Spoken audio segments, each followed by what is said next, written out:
Hi everyone, my name is Crazy Golden Apple and today I want to start my series of tips and tricks for Godot C# with this particular problem. The problem is how I can make object draggable and pressable. You can solve it in a lot of ways, but I found a very easy and nice approach that you can make it.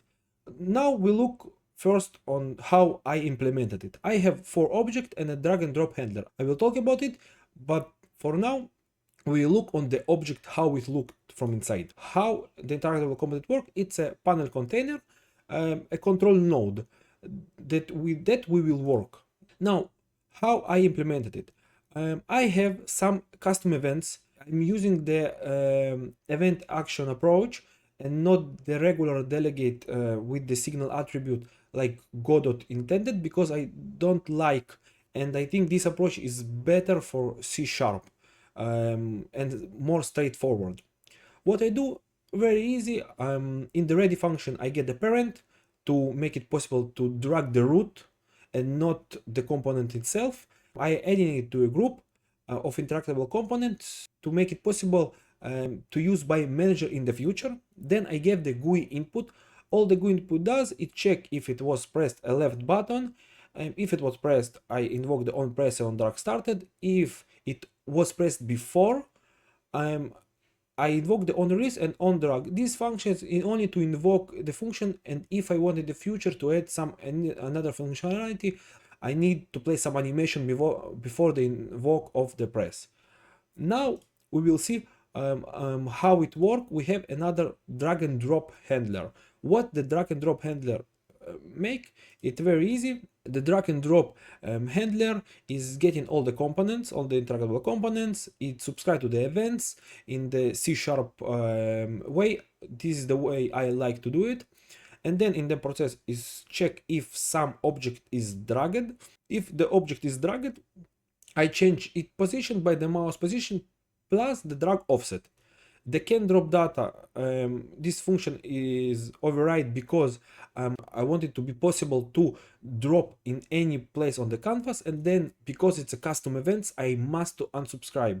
Why I use this approach and what it is, I can talk more about it in a dedicated video. If you want, you can ask for it in the comment, and I talk more about delegates, about events, action, functions, and everything that you want. You can see here I make only for debug purposes. I want to show that it was pressed, released, drag started, or drag ended. The very needed part here is a drag offset. The drag offset I calculate by seeing the drag root global position minus the mouse position, and by that I can drag it from the point and not from the left top corner where is the pivot. Now I will show you how the interactable component looks. It a regular component that the size can be changed in each object, and it's a panel container, and you can see this panel container. You move it forward, you can see this is the panel container. It can be behind, you can make it invisible in a visibility modulate if you want. And now we will look how it works in action. You can look now here in the debug console. You see I have 4 objects.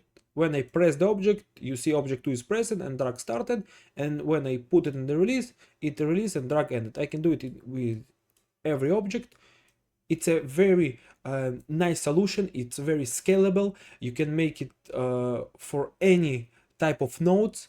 But if you want more tips and tricks, or you want to hear about more approach how to make it without the UI system, you can write in the comment section.